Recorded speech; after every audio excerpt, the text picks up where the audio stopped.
Thank you, Mr. Speaker. Today we have thousands upon thousands, tens of thousands, hundreds of thousands of young Canadians who have done exactly what they were asked to do. They went to school, they studied hard, they gave their best effort on the promise that at the end of all that, they would be able to get a job, be able to start a career. And what they are experiencing right now is a broken promise from their government. They are experiencing a job market that is lacking in jobs and opportunities. In fact, many are feeling overwhelmingly anxious right now when they think about what their future holds. It is heartbreaking to see and hear, and many of us in this House see and hear that from our constituents on a regular basis. For me in Bowmanville, Oshawa North, I hear that very often from students at Durham College and Ontario Tech, who have worked very hard and gotten good grades, and they really should be feeling excited about what awaits them, and yet they are anxious every single day. Mr. Speaker, we know that the unemployment crisis facing young people, where we have 460,000 plus Canadians between the ages of 15 and 24 looking for work, we know that that has exacerbated many of the issues that young people are already facing in this country.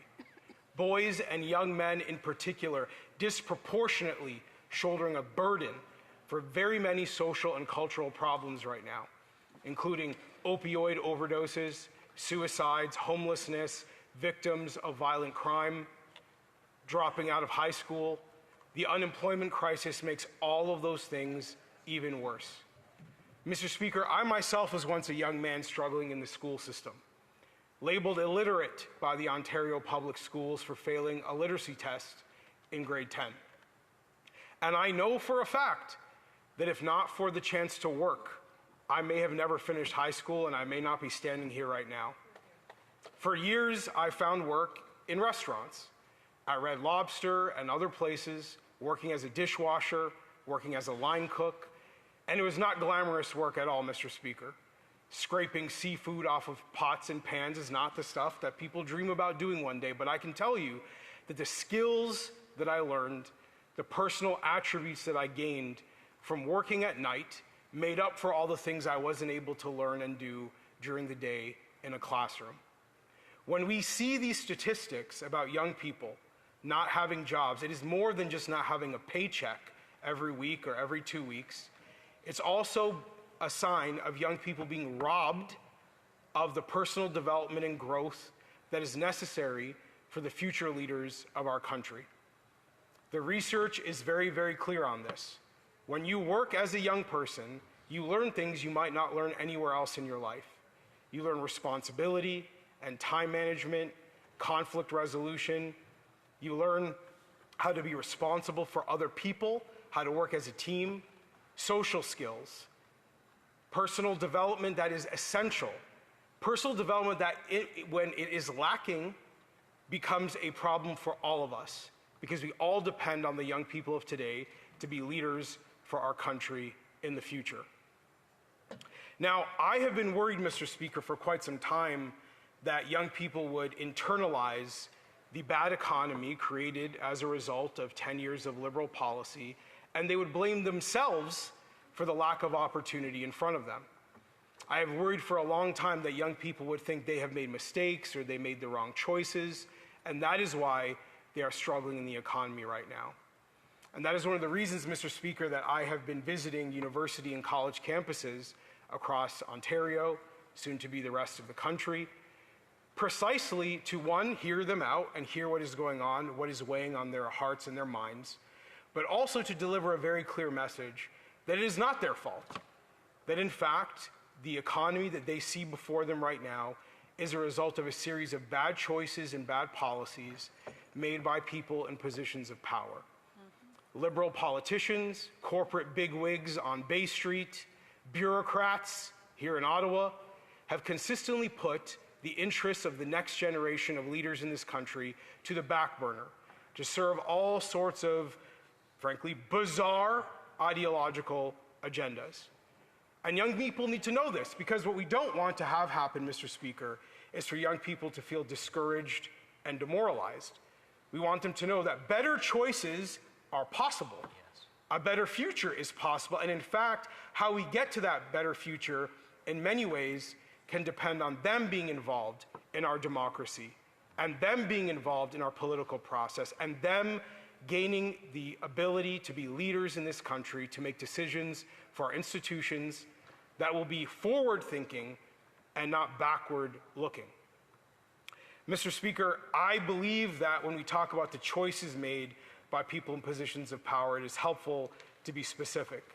Here today, we've heard some of the policies that have been enacted by this government for the last decade that have held back our economy from the necessary growth required for young people to have jobs and careers. We've heard about the anti-resource policies, high taxes, heavy red tape. We've heard also about the fact that the labor market has been completely misaligned, not just at the post-secondary level, but also when it comes to immigration policy.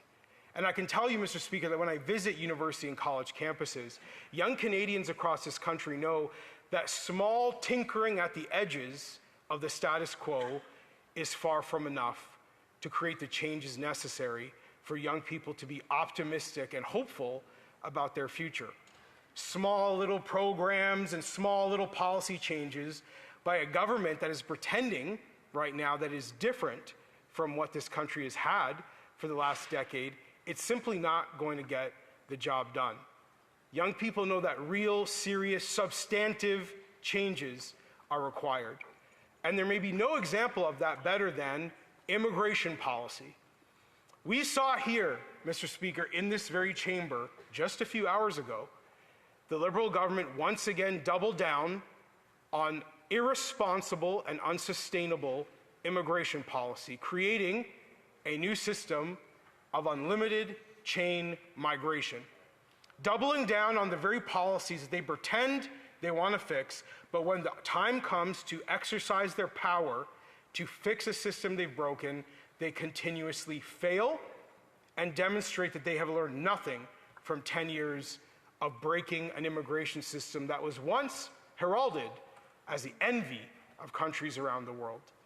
This very day, just hours ago, they once again voted for liberal immigration policies, not knowing and not being able to answer to the people of this country how many new people will be entering our country as a result of this legislation. Young people know very clearly, because they have eyes and they have ears, that things have changed dramatically in this country, and they feel it every time they apply for a job. They can see we have too many people, not enough houses, too many people, not enough jobs, too many people, not enough public services. And they're being asked to turn a blind eye to the reality they see in front of them every day and pretend that this government has their best interests in mind, which is simply not true.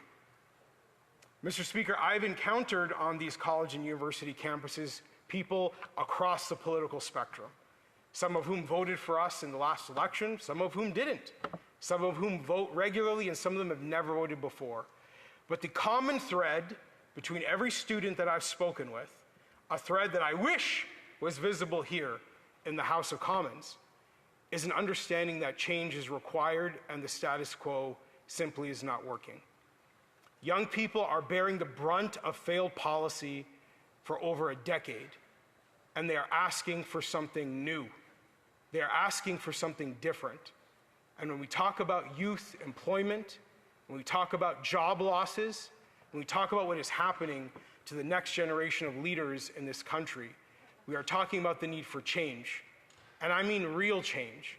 I don't mean changing the leader of a party and pretending that it's a new government. Thank you, Mr. Speaker. Questions and comments. Questions et commentaires. The Honourable Parliamentary Secretary to the Government House Leader. Yes, Mr. Speaker, if you were to take a look at youth unemployment and go back to 2009, when the leader of the Conservative Party sat around in the Conservative caucus under Stephen Harper, unemployment under the youth was at 15.2%.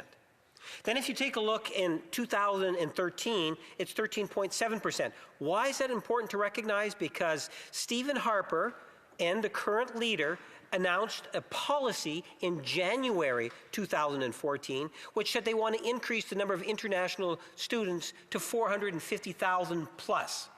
I'm wondering if the member would say, was Stephen Harper wrong to do so?